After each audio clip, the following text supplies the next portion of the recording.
I am the Tofu Golem. Please enjoy the video. In this video, I will show how to make a sumo ring full guide. Start by collecting rope, sand, straw bales, plywood, and measuring tools, then find a level spot. Mark the center and use a 13-feet circle as your target for an amateur ring, adding at least 2 feet clearance around it. Prepare a plywood base for stability, lay sand evenly, and position straw bales as boundary markers for authentic feel.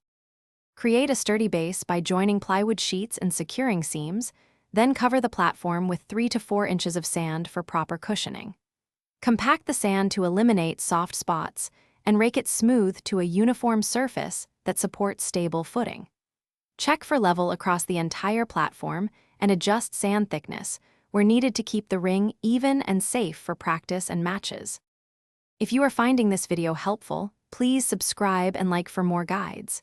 Quick recommendation: the Echo Dot smart speaker fills your training space with music, sets timers for drills, and keeps both hands free while you build and measure.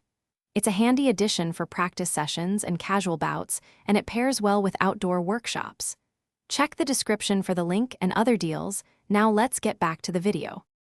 Form the ring boundary by coiling rope or braided straw on the sand, creating a slightly raised circle that defines the doughy edge.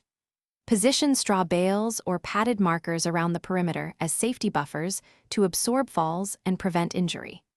Paint or chalk a center line and shikiri-sen, starting marks so wrestlers know where to begin, and adjust boundary height for realism while keeping the surface safe and level.